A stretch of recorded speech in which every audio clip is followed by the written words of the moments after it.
Imagine the rolling hills and quaint villages of early 19th century England, where manners and marriage dictate the rhythm of life. In this world of ballrooms and bonnets resides the Bennet family, nestled in the modest estate of Longbourn in the rural county of Hertfordshire. Mr. and Mrs. Bennet have 5 daughters, each with her own charm and challenge. But the family faces a pressing dilemma. The estate is entailed to a distant male cousin, leaving the daughters' futures precarious unless they make advantageous marriages.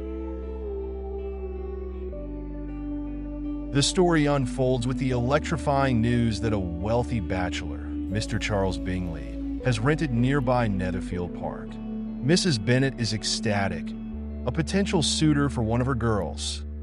Accompanied by his haughty friend Mr. Fitzwilliam Darcy and his snobbish sisters, Bingley arrives, setting the local society abuzz. At a lively country ball, the Bennet family is introduced to these newcomers. Jane Bennet, the eldest and most beautiful sister, catches Bingley's eye, sparking an immediate and mutual attraction. Elizabeth Bennet, the second eldest, is intelligent, witty, and possesses a sharp tongue. She observes Mr. Darcy, whose proud demeanor and reluctance to engage with the local company earn him the label of arrogance. When she overhears Darcy dismissing her as tolerable, but not handsome enough to tempt me, a seed of disdain is planted in her heart. As days turn into weeks, Bingley's affection for Jane deepens. He visits Longbourn frequently, and their chemistry is undeniable. Meanwhile, Elizabeth's initial dislike for Darcy is reinforced during their interactions. His reserved nature and aloof behavior contrast sharply with her playful spirit. Yet, beneath Darcy's cold exterior lies a growing admiration for Elizabeth's wit and fine eyes, an internal struggle he strives to suppress due to her lower social standing. Enter Mr. William Collins, the pompous clergyman cousin set to inherit Longbourn. He arrives with the absurd intention of marrying one of the Bennet sisters to ease the entailment blow. His obsequious manners and incessant praise of his patroness, Lady Catherine de Bourgh, render him laughable. After Jane is deemed likely to be engaged soon, Collins sets his sights on Elizabeth.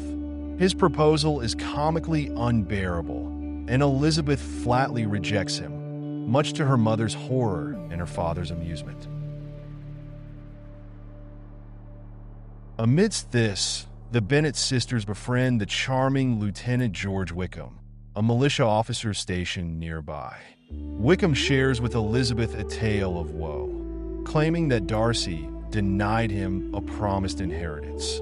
This account cements Elizabeth's poor opinion of Darcy, painting him as cruel and unjust.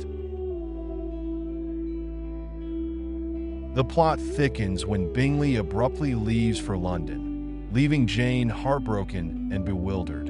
Elizabeth learns that Darcy and Bingley's sisters orchestrated the separation, deeming the Bennet family unsuitable due to their lack of wealth and improper behavior, often exhibited by the frivolous youngest sisters, Kitty and Lydia, and their imprudent mother. In the wake of these events, Mr. Collins hastily proposes to Elizabeth's close friend, Charlotte Lucas, who accepts for pragmatic reasons, valuing security over romance. Elizabeth is shocked but tries to be supportive.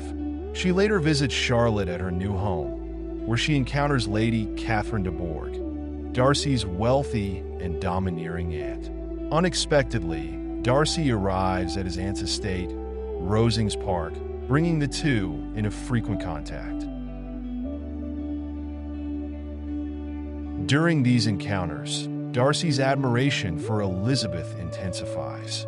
Unable to contain his feelings, he proposes to her in a tumultuous declaration that highlights his struggles against his better judgment due to her inferior social standing.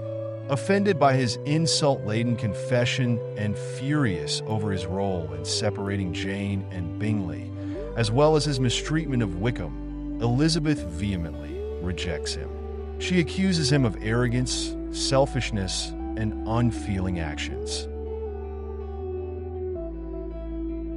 Stung but composed, Darcy pens a heartfelt letter to Elizabeth the next day. In it, he addresses her accusations. He admits to influencing Bingley out of concern that Jane's affections were not genuine, and he reveals Wickham's true character, a gambler and a scoundrel who attempted to elope with Darcy's young sister, Georgiana, to gain her fortune. This revelation shakes Elizabeth's convictions, forcing her to reevaluate her judgments. Elizabeth embarks on a journey with her aunt and uncle, the Gardiners, which leads them to Pemberley, Darcy's magnificent estate. Believing Darcy to be away, they tour the opulent grounds. Elizabeth is struck by the grandeur and the high regard the staff have for their master. Unexpectedly, Darcy returns, and their encounter is markedly different. He is gracious and attentive, extending hospitality to her relatives without a hint of snobbery. The arrival of news that Lydia, the youngest Bennet sister, has eloped with Wickham sends Elizabeth into a panic. Such a scandal could ruin the family's reputation irreparably. She confides in Darcy, whose demeanor shifts to one of concern and urgency. Feeling responsible for not exposing Wickham sooner, Darcy departs abruptly. Back home, the Bennet family is in disarray. Mr. Bennet searches for Lydia to prevent disaster, but to no avail. Just when all seems lost, news arrives that Lydia and Wickham will marry, thanks to an unknown benefactor who settled Wickham's debts and provided a financial incentive. The family rejoices, albeit with lingering shame over the impropriety. Elizabeth soon learns that Darcy was the mysterious savior who orchestrated the marriage, acting out of love for her. This act of profound generosity and humility astonishes her, further dissolving her prejudices. Meanwhile, Bingley returns to Netherfield and rekindles his courtship with Jane. Free from Darcy's intervention and now confident in Jane's affections, he proposes and she joyfully accepts. Their union brings happiness to the Bennet household. However, tranquility is short-lived. Lady Catherine de Bourgh arrives at Longbourn, outraged by rumors of Darcy's interest in Elizabeth. She demands that Elizabeth renounce any claim to him, insisting that he is intended for her own daughter. Elizabeth refuses, asserting her right to make her own choices. This confrontation signals to Darcy that Elizabeth's feelings may have softened. Emboldened, Darcy returns to Longbourn and proposes once more. This time, Elizabeth accepts, expressing her gratitude for his patience and her regret over her earlier misconceptions. Their mutual understanding and respect have blossomed into deep love. The novel concludes with the marriages of Jane to Bingley and Elizabeth to Darcy, symbolizing the triumph of love and understanding over pride and prejudice. The once disparaged Bennet family now has secure futures for their daughters, and the characters have grown immensely through their trials.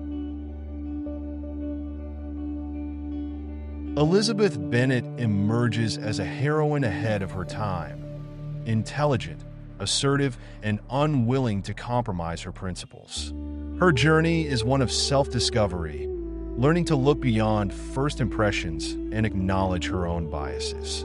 Her sharp observations often serve as both social commentary and a defense mechanism against the limitations placed on women of her era.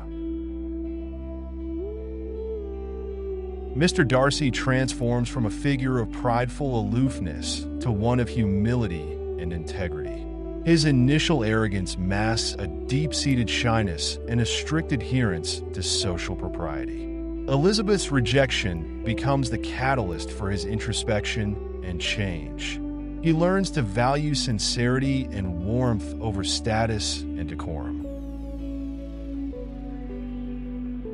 Supporting characters like Jane Bennet and Mr. Bingley represent the ideal of pure-heartedness. Jane's inability to see the flaws in others is both her strength and her vulnerability, while Bingley's affable nature makes him susceptible to manipulation. Their straightforward love story contrasts with the complexity of Elizabeth and Darcy's relationship. Mr. Collins and Lady Catherine de Bourgh embody the absurdities of rigid social structures. Collins's sycophantic behavior and Lady Catherine's domineering interference highlight the oppressive expectations of class and the ridicule that can accompany blind adherence to them. Wickham serves as a foil to Darcy, a charming exterior hiding a duplicitous nature. His actions propel the plot and force characters to confront uncomfortable truths about themselves and others. Pride and Prejudice intricately weaves themes of social class, reputation, marriage, and personal growth. The title itself encapsulates the central conflicts. Darcy's pride in his status and Elizabeth's prejudice against him cloud their judgments.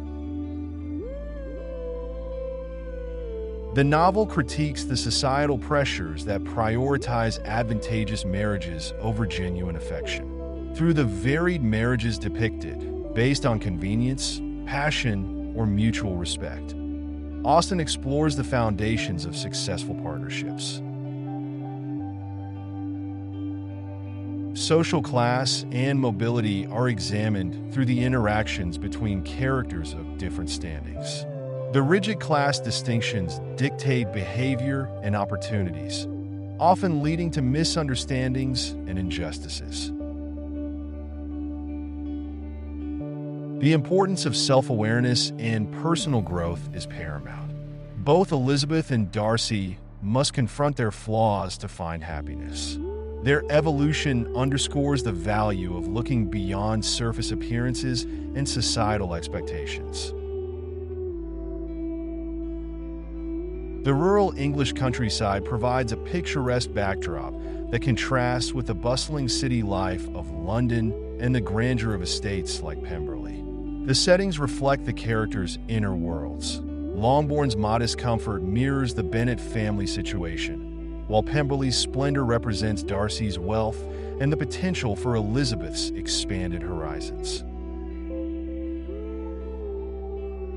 The social gatherings, from intimate dinners to grand balls, create atmospheres ripe with tension, romance, and societal observation. These events are stages where characters reveal their true selves, often unintentionally. Austen's keen attention to detail paints a vivid picture of the era: the fashion, the etiquette, the unspoken rules, all of which immerse the reader in the time period. The juxtaposition of the characters' personal desires against the constraints of their environment heightens the emotional stakes. The novel elicits a spectrum of emotions: amusement at witty exchanges, frustration at societal injustices, joy at romantic fulfillments, and anxiety during moments of crisis. Elizabeth's journey resonates as she navigates love, family obligations, and personal integrity. The tension between Elizabeth and Darcy is masterfully crafted, with each interaction layered with subtext.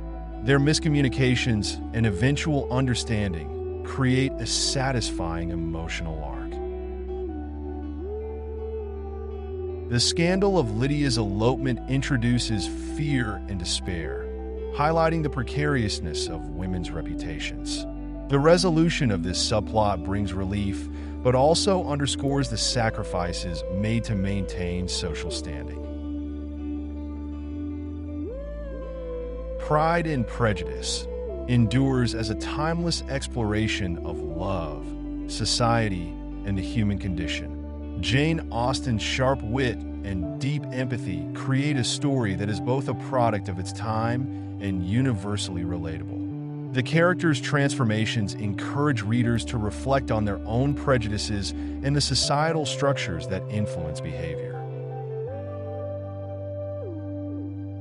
The novel champions the idea that true understanding and connection come from looking beyond external factors, wealth, status, first impressions, and valuing honesty, kindness, and personal growth.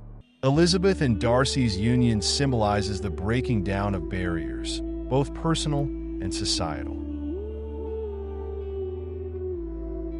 As we leave the world of Hertfordshire and its inhabitants, we're reminded of the power of self-reflection and the courage it takes to challenge one's own beliefs.